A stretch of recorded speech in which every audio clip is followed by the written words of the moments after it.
Bismillahirrahmanirrahim. Warabi'uha lan utawi nomor papate nawakidul wudu sing ngerusak wudu iku talaki basara tai dzakarin, tetemune kulit lorone wong lanang wa unsa lan wong wadon.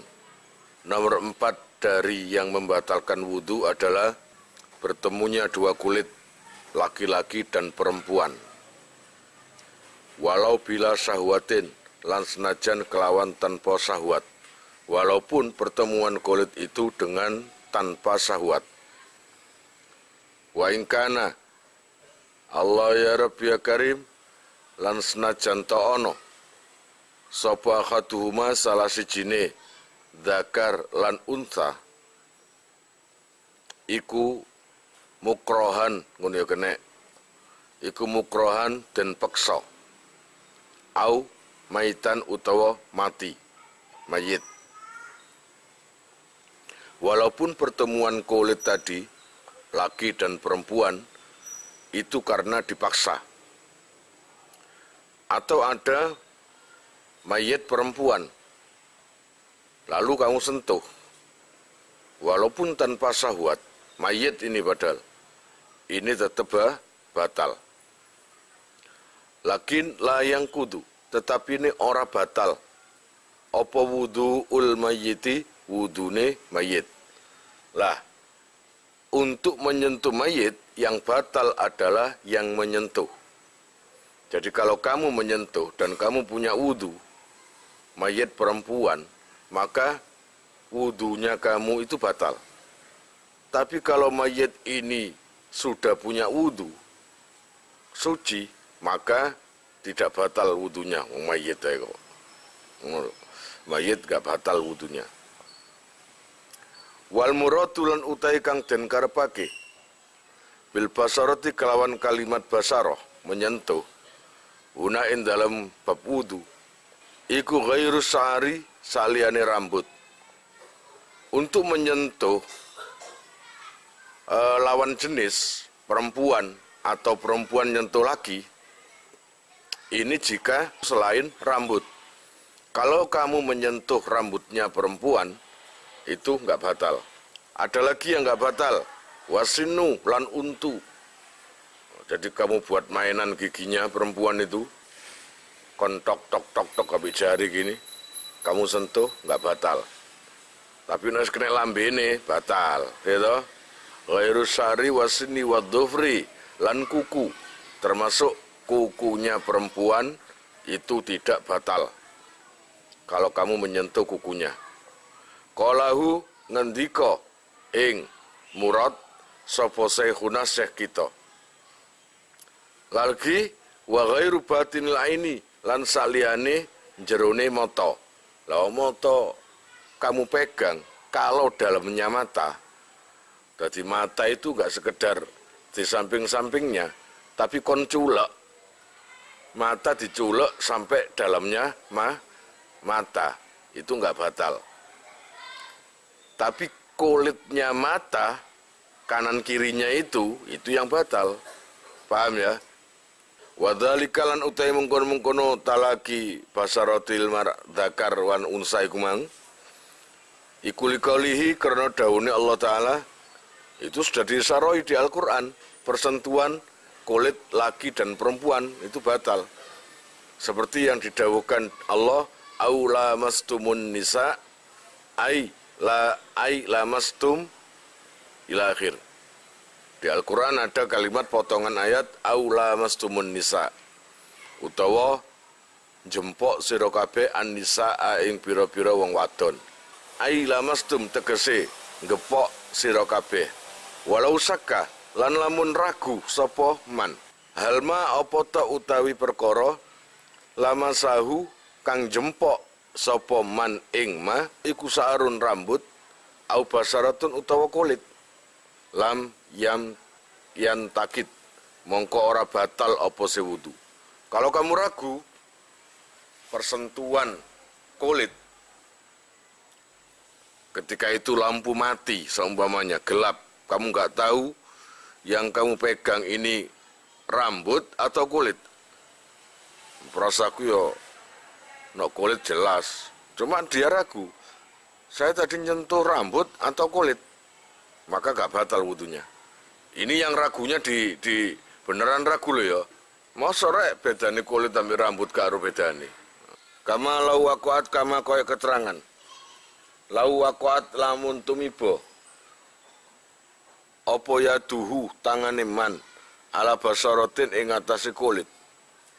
Layak lamu kang orang ngerti sapa sing mutawaddi. Ahia opo to utawi basaroh iku basaratu rajulin kulite wong lanang awi mraatin utawa wong wadon. Atau kamu itu seperti gelap lampu itu tadi. Ketika persentuhan karena banyak orang, kamu menyentuh kulit. Lah cuma kamu itu nggak tahu tadi kulitnya itu kulit laki atau perempuan. Itu nggak batal kayak gitu. Karena apa? Karena tidak tahu. Au saka utawa mamang sapa mutawaddi. Halamasa apa ton jempok sapa mutawaddi. Mahraman ing mahram. Au ajnabiyatan utawa wadon liya. Atau kamu ragu, kamu menyentuh kulit karena gelap. Sita, saya tadi nyentuh laki atau perempuan. Atau gini, di antara gerombolan orang itu terdapat saudara kandung dan orang lain. Katakanlah 10 orang. Dan adik kamu ada 2, kakak kamu 1, itu jadi 3. Kemudian yang 7 orang lain, salah satu kamu sentuh. Lalu kamu nggak tahu yang kamu sentuh itu adik kamu sendiri atau perempuan lain. Memang nggak tahu atau ragu, gitu loh. Maka itu pun juga nggak batal. Paham ya? Ragu gak soalnya. Wa qala lan ngendika sapa Syekhuna Syekh kita fi Syarhil Ubabi ing dalam sarai kitab Al-Ubab. Walau akhbarahu lan lamun ngabari ing man sapa adlun wong adil. Bilam siha kelawan oleh jempoke ajnabiyah lahu maring man au binahwi khuruji rihin utawa sepadane metune angin. Apa jenenge gak entut? Iya minhu saking man fi hali naumihi ing dalam tingkat turune man mumakkinan halena tepake sapa seman wajib mongko wajib alaihi ing atase man apa al akhdhu ngalap biqaulihi kelawan dawune adil. Lalu kalau ketika bersentuhan itu tadi kamu ragu, ini yang bahas yang pertama tadi. Tadi yang saya sentuh itu laki atau perempuan ya? Atau yang saya sentuh itu saudara sendiri atau orang lain? Kamu bingung. Tiba-tiba ada yang ngomong. Dan yang ngomong ini orang yang dipercaya. Yang biasa kasih berita sama kamu. Kamu tadi nyentuh ya Mbak Dewi, katakanlah gitu. Loh, Dewi bukan saudaramu, maka kamu wajib mengambil ucapan orang itu. Artinya harus percaya. Oh, berarti nyampeku jemput Dewi kumang, bukan saudara.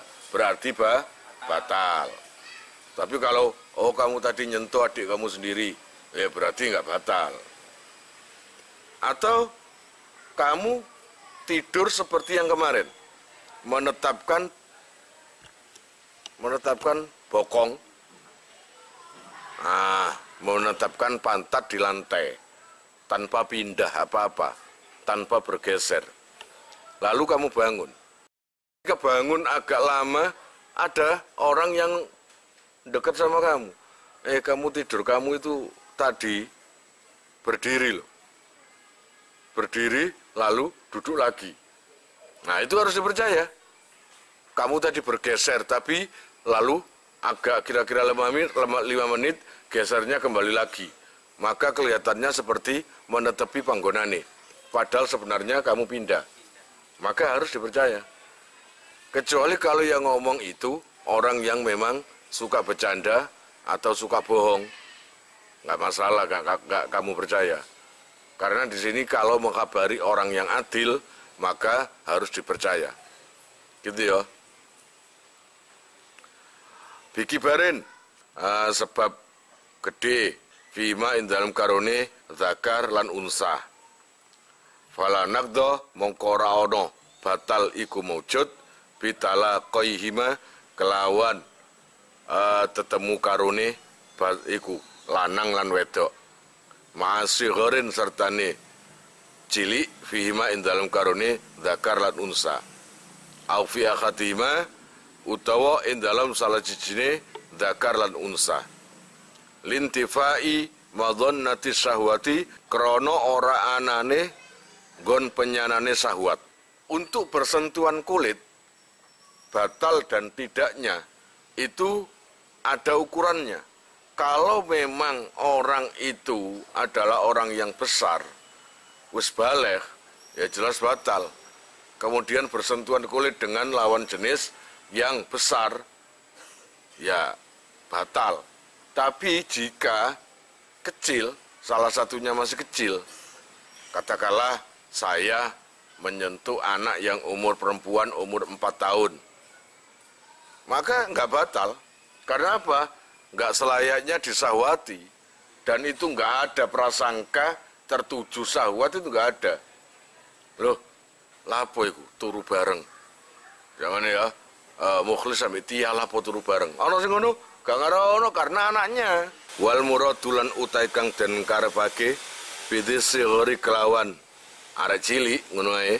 Iku man wong la yustaha kang ora disahwati urfan ing dalem umume ghaliban ing dalem kaprae. Nah, yang dinamakan anak kecil itu siapa sih? Anak yang nggak pantas disahwati. Lah kalau anak kecil kok kamu sahwat, berarti gak hukumnya cilik. Di dalam kitab fikih itu, walaupun anak kecil, kalau di dalam fikih itu memang nggak batal. Tapi kalau kamu itu sahwat dengan anak kecil itu, jadinya batal. Paham maksudnya? Jadinya batal. Ada yang mengatakan gitu, ulama itu. Gitu loh ya. Dilihat dari sahwat dan tidaknya. La talaki basarotaihima ora batal sebab tetemune kulit loro zakar lan unsa. Ma'a makhromiyatin sertane sifat makhrom. Kecuali nokon jempok adikmu dewe, ningmu dewe. Sifat yang makhrom itu yang perempuan yang haram dinikah. Paham? Seperti adik kandung itu nggak batal itu. Bainahuma in dalam karun antarane karune zakar lan unsa. Baik itu saudara binasabin sebab nasab, karena nasabnya memang kandung, aurodoin utawa apa dulur suson, au soharotin utawa morotuwa. Morotuwa itu artinya mertua. Sama mertua juga tidak batal. Lintifai madhonnati syahwati krono ora anane penyonone syahwat. Karena nggak pantas untuk ke ibu mertua syahwat itu nggak pantas.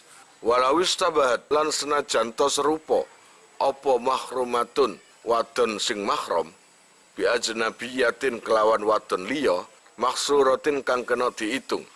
Kemudian falami samongkon jempok sapa se man wahidatan ing wadon siji min hunna saking maksurah utawa ajnabiyah lam yantakit mongko ora batal apa se wudu. Lalu ada kasus kalau seumpamanya kamu itu di satu tempat yang di situ ada banyak orang, laki dan perempuan. Lah, di situ juga ada saudara kamu, ya kayak gitu tadi loh. Terus kamu bersentuhan, lalu kamu gak tahu bersentuhan kulit itu dengan saudara atau dengan perempuan lain, maka nggak batal itu, karena nggak tahu. Kamu ragu atau nggak tahu, memang nggak tahu, terus gak usah dipikir, nggak batal ya kok. Wakadalan kelawan kaya mengkono lam yang takit bi ghairi maksuratin kelawan liyane wadon sing ora kena diitung alal auja ing atase kaul sing luwe wajah ke wajah. Wala yartafi'u lan ora ilang apa yakinu wudu'in yakine wudu au hadasin utawa hadas bidhanni diddihi kelawan nyono sewalike wudu. Wala bisakin lan ora batal utawa ora ilang fihi ing dalam diddihi al mafhumi kang den faham bil aula kelawan luwe utama.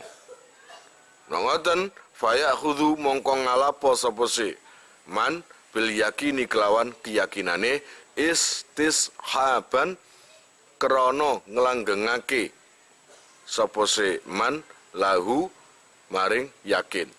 Jika kamu itu tiba-tiba punya keraguan atau punya prasangka, ini masalah wudhu sekarang ini. Kamu habis wudhu, lalu kamu itu ada keraguan. Loh, aku mangwis wudhu apa durung? Saya tadi sudah wudhu atau belum? Maka ambil yang yakin. Bismillahirrahmanirrahim. Khatimatun. Yahrumu haram. Bil hadasi sebab hadas. Baik hadas cilik utawa hadas gede. Apa sing haram? Apa salatun salat? Ketika kamu hadas, ganti wudu utawa junub, maka haram salat. Wa tawafun lan tawaf. Tawaf juga haram. Karena di samping itu memang ada di dalam masjid Ka'bahnya itu. Baik tawaf wajib atau yang sunnah. Baik tawaf ifadah, tawaf wada, atau tawaf biasa, sunnah. Itu semuanya haram.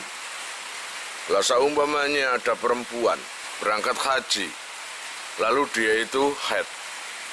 Padahal waktunya tawaf dan besok mau berangkat pulang.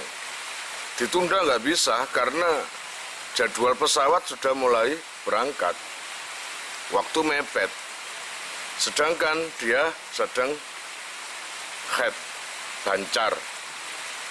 Maka cari alternatif dari pendapat ulama lainnya, yaitu minum obat. Biasanya kan ada obat yang untuk menghentikan pendarahan atau apalah darah haid. Itu minum aja, nggak apa-apa. Karena nggak bisa ditunda. Aku haid biasanya seminggu, nunggu seminggu aja. Iku nok kait sik nang Mekah. Haji itu biasanya kalau di Mekah sampai berapa hari gitu, hampir 1 bulanan atau 1 bulan. Cik nutut. Lah ini kebetulan pas mau berangkat pulang ke Indonesia. Nggak bisa ditunda lagi, maka minum obat nggak apa-apa. Obat untuk meredakan darah haid. Nomor 2, cara yang kedua adalah biasanya secara umumnya perempuan haid itu nggak keluar terus. Bisa jadi keluar selama 5 menit, lalu berhenti 1 menit atau 2 menit.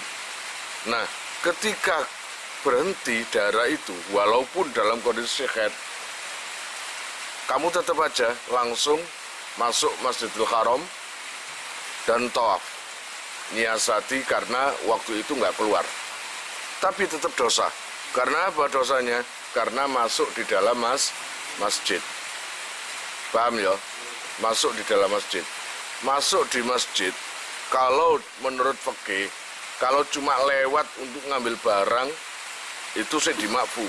Tapi kalau peribadatan atau berhenti dalam kondisi haid di dalam masjid, ini haram. Kira-kira paham? Kemudian wasujudun lan sujud, baik itu sujud syukur atau apalah, itu haram. Wahamlu mushafin lan haram gowo mushaf. Termasuk lagi apa? Haram membawa mushaf atau membawa Al-Qur'an. Kenal ya? kamu dalam kondisi hadas kecil, ya harus butuh wudhu dulu. Belum wudhu kok bawa Al-Quran, nggak boleh. Apalagi hadas besar, itu nggak boleh. Wama lan perkara kutiba kang den tulisi apa sima lidarsi Qur'anin krono deres Qur'an, termasuk barang apa saja yang ditulisi ayat Quran, itu nggak boleh dibawa oleh orang yang hadas. Katakanlah bor, ada tulisan Yasin wal Qur'anul Hakim innaka laminal mursalin. Itu yang boleh mindah bor adalah orang yang punya wudhu. Kalau orang yang nggak punya wudhu atau entah khed atau junub, itu nggak boleh, itu haram. Kamu pasti bisa memprediksi atau mengarani, apa ngarani? Begitu mulianya Al-Quran itu. Begitu mulianya Al-Quran itu sampai orang yang khed, orang yang hadas nggak bisa bawa kayak gitu. Lah kok ada orang kelompok yang membid'ahkan orang habis baca Al-Quran terus mencium Al-Quran. Itu kok bisa loh, kok bisa membid'ahkan itu seperti apa? Walaupun bor atau buku atau kertas tertulis hanya sebagian ayat kecil, wal Qur'anil Hakim gitu, cuma kecil, sedikit, itu nggak boleh dibawa, haram. Walau ba'dho ayatin lasnajan iku kelawan setengah ayat. Kalau khin kayak dini papan, kayak papan boriku atau papan lainnya, itu nggak boleh. Wal ibrotulan utai ibroy fi qasdi dirosati in dalam nejo dirosa utawa deres. Wal ibro fi qasdi dirosa. Nah, perkara yang ada tulisan Arabnya tadi, bukan Arab, perkara yang ada tulisan Al-Qur'annya itu tadi, ayatnya walaupun sedikit, jika diniati untuk belajar, seperti bor, itu kan untuk belajar, tetap haram, nggak boleh. Itu, jadi ibrohnya, titik tumpulnya itu adalah sengaja dirosa untuk pembelajaran. Watabaruki, atau kamu nulis sebagian ayat Quran itu karena untuk tabaruk, barokah. Watabaruki lan ngalap barokah iku bihalatil kitabati kelawan tingkai nulis. Dunama duduk perkara ba'daha kang sakmarine kitabah. Kamu nulis di kertas atau di bor atau apapun atau di tembok sebagai kaligrafi itu, ya, kamu nulisnya itu tergantung niat kamu. Kalau niat kamu itu untuk belajar nulis atau biar hafal Al-Quran, tetap haram. Niatnya itu waktu nulis, bukan setelah nulis. Setelah nulis baru kamu niati. Aku nulis tak niati kanggo iki, nggak bisa. Waktu nulis itulah niatnya itu yang dihitung. Kalau waktu nulis itu niatnya karena dirosa, deres, tabarruk, niat barokah, maka haram. Gitu loh. Wabil katibilan kelawan wong sing nulis linafsihi krono awak dewene katib au li ghairihi utawa liyane katib tabarruan krono gawe krono Allah. Krono gawe krono Allah. Wa illa Allah ya Rabbi ya Karim, lamun ora ilam yakun mutabarrian fabi amirihi mongko didelok teko wong sing perintah katib. La hamluhu ma'amatain, la hamluhu ora haram apa nggawa mushaf matain sartane bondo. Nah, kalau membawa mushaf atau ngambil Al-Quran atau membawa Al-Quran yang dibarengi dengan mata atau benda-benda lainnya, entah itu harta, obeng atau kotai obeng, itu nggak masalah. Jadi ya, tapi niati joko benda itu, bukan niat membawa Al-Quran. Katakanlah Al-Quran itu ada di kotak kayu gitu. Yang biasanya kotak kayu itu dipakai untuk mata atau obeng atau apa, biasanya gitu. Lalu Quran ditaruh situ. Lalu setelah ditaruh, kotaknya ditutup, terus kamu bawa. Nah itu bukan hukumnya membawa Al-Quran, tapi membawa kotak iku mang. Paham kira-kira? Wal mushafu lan utawi mushaf iku ghairu maksudin, ora disejo. Nah, Qur'ane nggak diseja membawa atau tidak disengaja untuk membawa Al-Quran, tapi membawa kotak itu tadi. Bilhamli kelawan gawa. Terus mari ngono haram lagi wa maswarokihi, lan haram jempok kertase mushaf. Ya jelas lah, namanya aja mushaf atau kitab atau Quran. Mosok Quran terus baru ngono kertas lembarannya itu nggak disebut Quran. Ya, kamu membawa kertasnya tok. Kalau kamu itu membawa atau menyentuh saja lembaran, kamu batal tapi membuka Al-Quran gini. Itu haram, nggak boleh. Lagi termasuk walawil bayado lan senajan to iku kosong. Walaupun waktu itu tulisannya kebetulan pas kosong. Nah ini ada tulisan, terus ini yang kosong, terus kamu sentuh.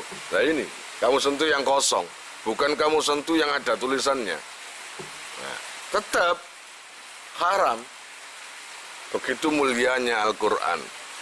Orang menyentuh tanpa punya kesucian haram. Nah, orang mencium Al-Quran itu menghina atau memuliakan? Memuliakan. Orang memuliakan kok bid'ah. Nah, bid'ah mlebu neraka.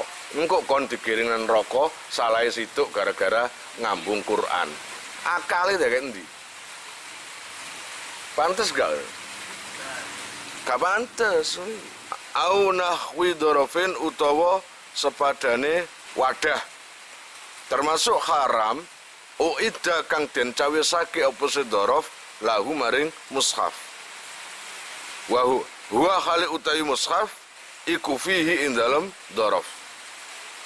Atau ada kotak. Ini beda dengan tadi. Kalau tadi kotak yang biasanya disediakan nyimpen barang, lalu diisi di Al-Quran. Lah ini beda. Kotak ini diciptakan memang untuk nyimpen Quran. Jadi kotak ini dari awal untuk bungkus Quran atau kotak Al-Quran. Paham maksudnya? Nah, kalau memang kotak itu tujuannya untuk nyimpen Quran, terus kamu bawa, haram.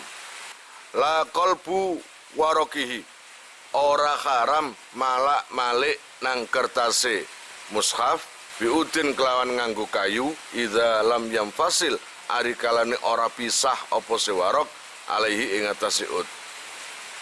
Kamu diperbolehkan membalik-balikkan kertasnya Al-Quran dengan memakai kayu atau penutup. Jika memang Al-Quran itu tidak terpisah-pisah. Gitu loh ya. Kayak gini nih, terus kamu biasanya ngaji, terus kamu buka dengan kayu, semuanya mudah ya, kamu buka dengan kayu, itu nggak haram. Paham ya? Memang kayu dikhususkan untuk ngaji, biasanya kan ada, gitu loh. Dan itu ada itu, kegunaannya itu. Penuduh untuk ngaji Al-Quran, yang biasanya dipakai anak kecil-kecil, minta aja, minta ridhonya, biar kamu minta, kamu miliki. Nah, setelah diperbolehkan, kamu tugel, ngerti tugel? Kamu patahkan, kamu ambil, kecil aja ujungnya, kamu taruh di tempat yang biasanya kehilangan uang gara-gara hipnotis, toyol, atau apapun, insya Allah aman. Kalaupun ada toyol, melayu toyolnya. Wala ma'a tafsirin, lan ora haram sartane tafsir, zada kang tambah opposite tafsir, walau ihtimalan lan senajan to iki memper. Kamu tidak diharamkan membawa Al-Quran yang di dalamnya itu ada tafsirnya.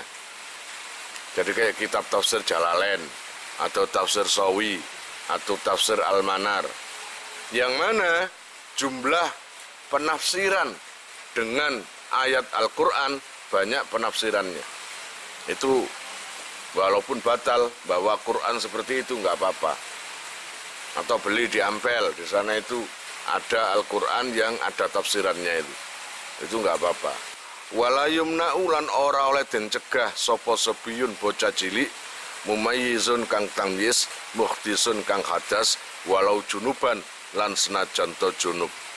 Hamla wa massa nahwi mushafin nggawa lan jempok sepadane mushaf li hajati ta'allumihi krana hajat belajare sobi wa darsihi lan derese sobi. Lah untuk anak kecil gimana? Ada anak kecil bawa Al-Quran tujuannya ngaji. Ya tujuannya ngaji. Langsung kamu pukul. Karena kamu habis ngaji loh. Kata Yai,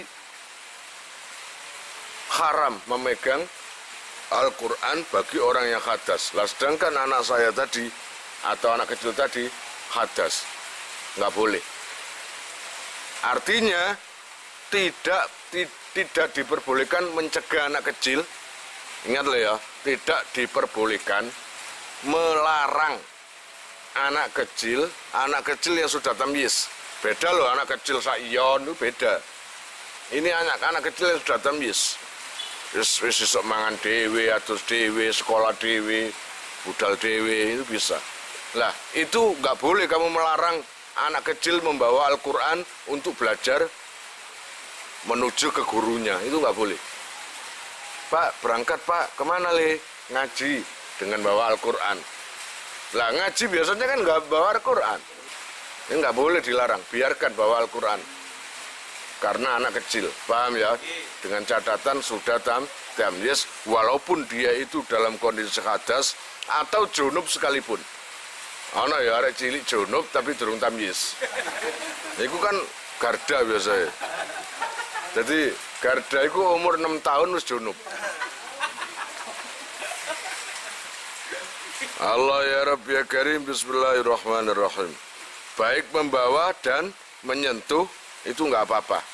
Karena ada kebutuhan, ada hajat yaitu deres atau belajar. Karena sudah ditunggu yainya atau gurunya.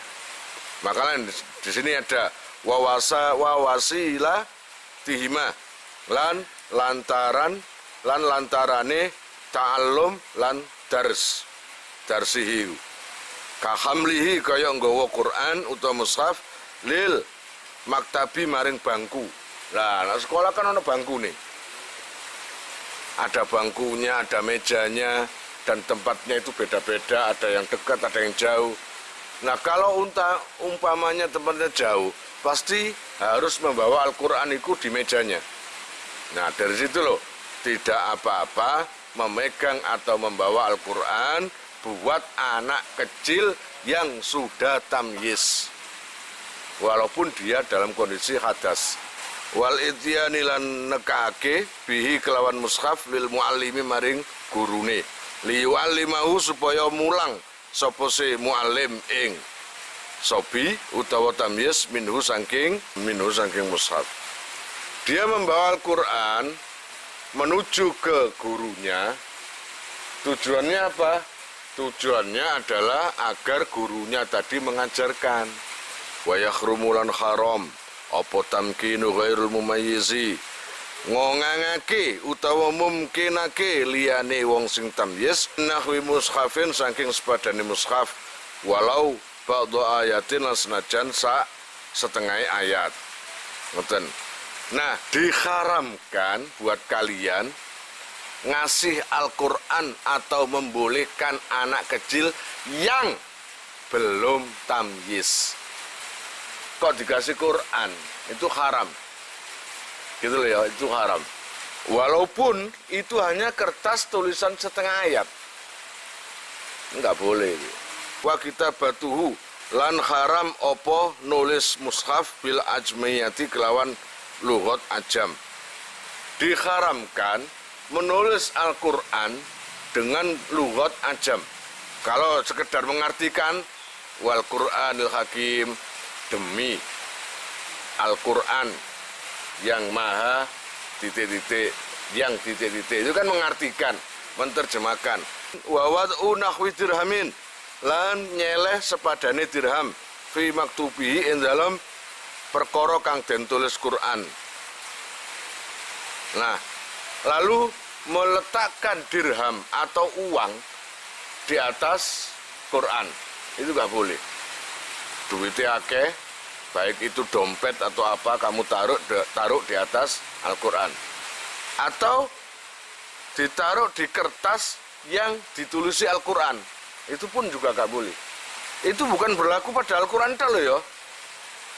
Termasuk iki wa ilmin syar'iyyin lan ilmu syara', termasuk di dalam kitab Fathul Mu'in, kitab Fathul Qorib, Sulam Taufik atau apapun, itu haram, nggak boleh.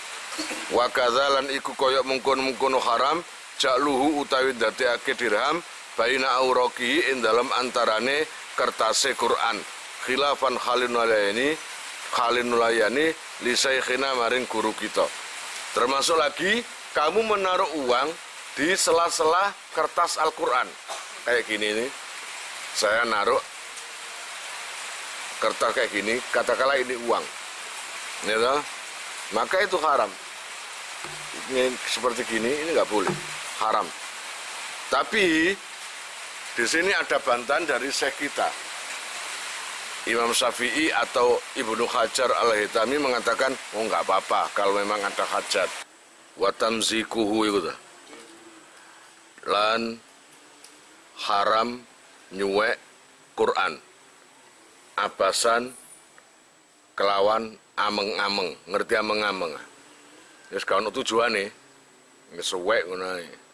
Disuwek digawe dulunan, digawe mercon utawa digawe opo ae, itu haram. Wabal uma lan haram ngulu. Ngulu iku nguntal. Ya apa jenenge? Menelan. Wabal umalan ngelek perkara kutiba kang den tulis apa se mushaf alaihi ing atase ma. Apapun itu, kertas atau barang, kalau ditulisi Quran kemudian cek degdoyo, cek sakti disuruh nguntal, enggak boleh. Ya, itu enggak boleh. Tapi la surbu mahwihi, ora haram apa minum leburane Quran. Tapi kalau kertas disuruh masukkan ke air, kemudian tulisannya itu sampai hancur, ya toh, maka nggak haram itu. Atau seperti kayak rebu wekasan itu barang, itu kan ada ayat Qur'annya, diminum nggak apa-apa itu. Jadi lasur bumahwihi. Jadi nggak haram meminum leburan teko Quran. Ngerti maksudnya ya? Kemudian wamad durujli lan haram dawaake sikil lil mushafi maring mushaf. Malam yakun selagine ora ono apa si mushaf ala murtafiin ing atase ndukure utawa nggon ndukur. Kamu diharamkan memanjangkan kaki nelonjor begini. Ya, kalau di dekatnya itu ada Quran, kecuali kalau Qurannya itu lebih tinggi. Jadi kamu nelonjor segini kakinya, Qurannya di atas, itu masih unggul rekene. Tapi kalau sejajar itu nggak boleh. Atau kakimu di atasnya tambah nemen niku. Wa yusannu lan den sunatake opo alqiyamu ngadeg lahu krono mushaf kal alimi koyok ngadeg mareng wong alim. Nah, kalau bisa, kalau ada orang bawa Al-Quran kon lunggu, kalau bisa itu sunat. Kamu lagi duduk, ada temen bawa Quran, kamu harus ikut berdiri. Ikut berdiri menghormati Al-Quran seperti menghormati orang alim datang. Bahkan afdol nanti menghormati Al-Quran dengan menghormati orang alim. ya menghormati Quran. Paham? Mulai nang kene bal aula, balik luwih utama. Lebih utama ada Quran kalian berdiri daripada orang alim yang datang. Bagaimanapun alimnya orang itu tetap unggulan Quran. Kenapa sih orang alim itu harus dihormat? Kamu harus berdiri, nono yai liwat kon ngadeg hormat. Krono di dalam diri kiai itu terdapat beberapa ayat. Tur faham, ngerti, nerang nonang kon Quran sak gedung, sak lemari, tapi no gak ono sing jelasno, gak paham kon. Iya apa enggak? Lah sing jelasno iku sapa nek gak kiai-kiai. Maka dari situlah para kiai itu unggul. Walaupun begitu tetap unggulan Quran. Gitu ya. Wa yukrahulan den makruhake apa harkuma ngobong perkara. Kutiba kang den tulis apa se Quran alaihi ing atase mah. Illa li gharadi nahwi siyanatin. Kejaba krana seja sepadane ngreksa. Nah, apapun yang ada tulisannya Al-Quran itu haram dibakar. Haram, nggak boleh. Kecuali pembakaran itu karena ada tujuan, yaitu menjaga. Jika tidak dibakar, engkau suweane kena angin merono-merono dicak wong. Maka daripada begitu, mending kamu bakar saja untuk menjaga aja sampai keleleran. Paham ya? Faghasluhu mongko utawi masuk ing Quran iku aula luwih utama minhu tenimbang saking harkun.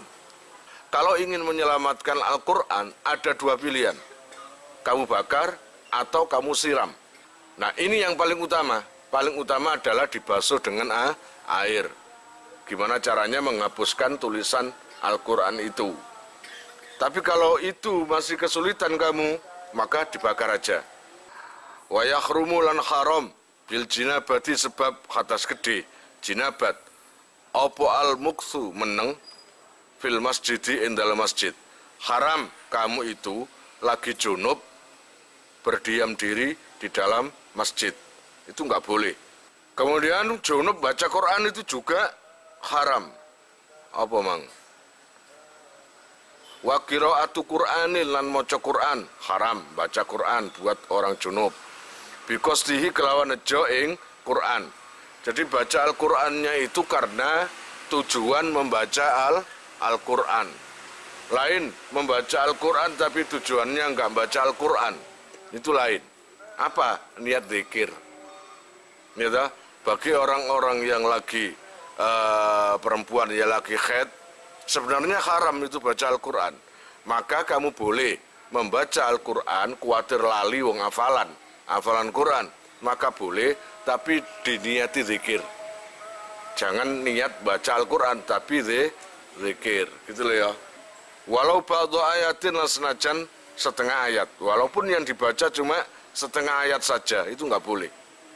Bihaitsu yusmi'u kelawan sekirane ngerungoake Allah ya Rabbi ya Karim sopeman nafsahu ing awak dhewe man. Lah, kamu baca Al-Qur'an itu orang yang haid itu dibaca apabila keluar suaranya. Atau kecil minimal kupingnya sendiri kerungu dengan kedengaran dengan suaranya sendiri. Itu haram. Tapi kalau bacanya itu gini dok, nggak sampai keluar suara, itu nggak haram. Walau sobian lan senajan to arek cilik. Allah ya Rabbi ya Karim, walaupun anak kecil yang baca Al-Quran tapi junub, arek cilik kok junub. Lapo iku? Iki paling arek cilik iki busro iki. Sekarang maning iki.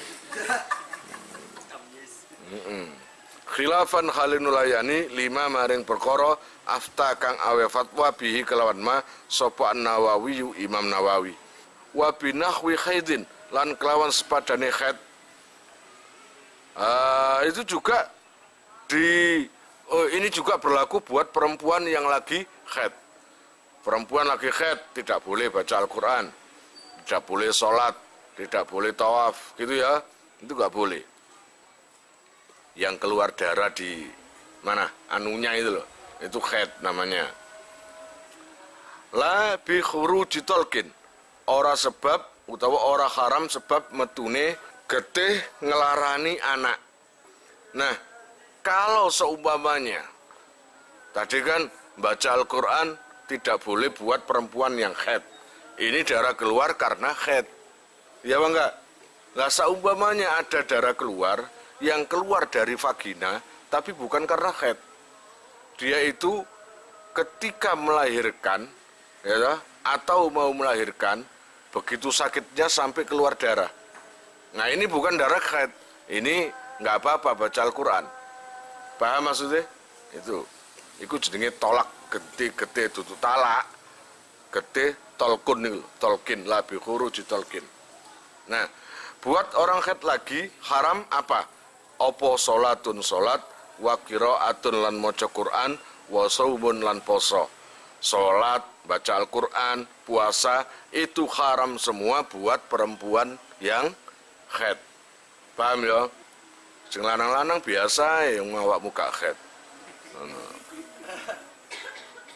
Kok kabeh tegang, Mbak Tun tegang.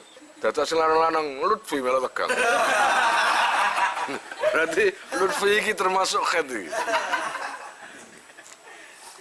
Allah ya Rabb ya Karim, ndong ngene lho asike ngaji. Terkadang tegang, terkadang biasa, terkadang serius, terkadang diselat-selati guyon. Tapi satu yang pasti, tambah ilmu. Bal yahrumu balik haram apa qada'uha ngadani salat. Alal auja ing atase kaul sing luwih ke wajah. Buat orang yang haid ya hanya boleh mengodok puasa. Kamu Ramadan nggak puasa gara-gara haid, maka dikodok nanti. Tapi untuk sholat kemengon, sholat nggak wajib kodok karena jumlahnya terlalu banyak dibanding puasa, gitu kan? Gitu. Jadi kalau sholat buat orang haid itu nggak perlu mengkodok, gitu loh. Kalau sama aku kurang ibadah babat aku kodok iya sembayang, malah haram. Kamu mengkodok sholat buat orang yang haid itu hukumnya haram. Yang diperintah mengkodok puasa, gitu loh. Wa taharatu lan utawi sesuci asaniatu kang nomor pindho iku al-ghuslu adus. Apa adus iku? Huwa utawi al-ghuslu lughatan ing dalam cara lughate iku sayalanul mai milekake banyu. Apa enake? Milekno banyu utawa ngilekno banyu. Terserah. Ngilekake banyu ala sai ing atase suci-suci. Yang dimaksud mandi adalah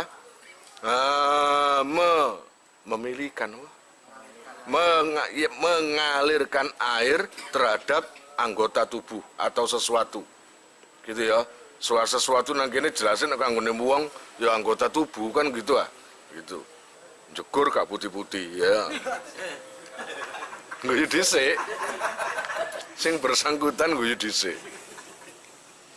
Tapi akhirnya sapa? Jedinge balik petang. Budak. Kenapa nih bolote? Wasar'an lan utawi al-ghuslu ing dalam sarae iku sayalanuhu ngilekake banyu ala jami'il badani ing atase sakabehane badan bin niyati kelawan niat. Mandi secara syara adalah mengalirkan air ke seluruh tubuh dengan niat. Tanpa niat maka mandi junub kamu atau jinabat kamu tidak sah. Berarti kamu hukumnya masih junub jinabat. Wala yajibulan ora wajib fauron kelawan age-age. Terus mandi itu nggak harus segera-segera mungkin. Ya, mosok bengi mari kumpul ambek bojone langsung nang jeding, gak ngono. Nggak ada kewajiban.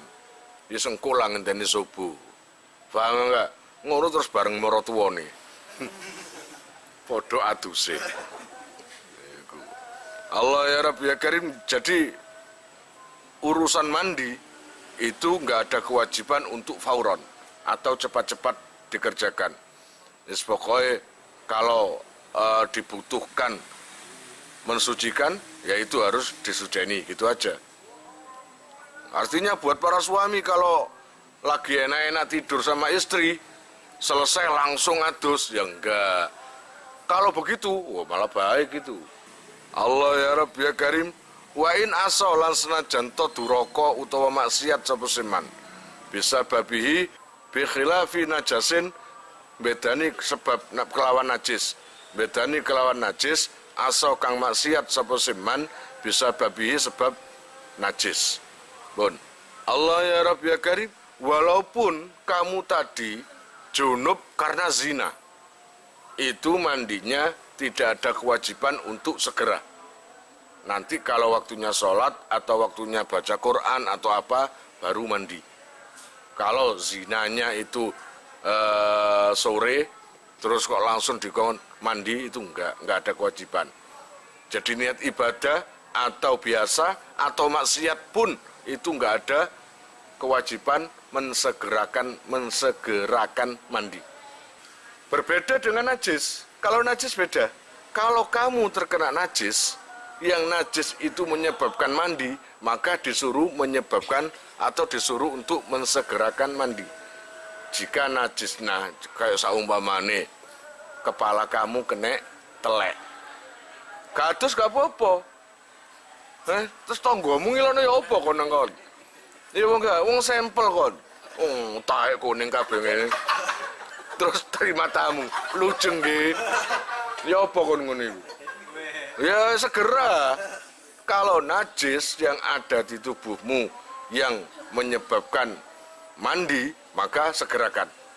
Gitu loh ya. Allah ya Rabbi ya Karim, wal asyhuru lan utawi sing luwe masyhur fi kalamil fuqahai ing dalam kalame wong ahli fikih, ulama ahli fikih, iku dhammu ainihi, dhamma aine ghuslun. Ana sing ghuslun, ana sing ghuslun. Lakinil fathu tetapi ne utawi fathai ain iku afsahu luwe fasih. Oleh diwaca ghuslun, oleh diwaca ghuslun. Wa bidhammiha lan utawi kelawan dhammai ain iku mustarokun mustarok bainal fi'li ing dalam antarane penggawean wa ma'il ghusli lan banyune adus. Lah kalau ghuslun beda dengan ghuslun. Kalau ghuslun adalah mustarok, bisa dikatakan pekerjaan mandinya bisa diarahkan ke air yang dipakai untuk mandi, gitu loh. Kalian jika mau nomor HP kalian tak simpan di memori HP saya, SMS aja ke nomor saya dengan mengetik nama asal, itu aja. Nanti saya save. Lalu nanti akan terhubung ke WA saya. Insya Allah akan ada pemberitahuan perkembangan tentang NR atau ada video baru atau apa. Biasanya saya umumkan di status WhatsApp ya. Buat para donatur, saya sangat terima kasih. Insya Allah barokahnya, manfaatnya akan sampai pada kalian dan menjadi jariah nanti. Dan akan lestari terus sampai kalian meninggal itu nanti. Jangan khawatir, nama kalian tidak akan saya lupakan.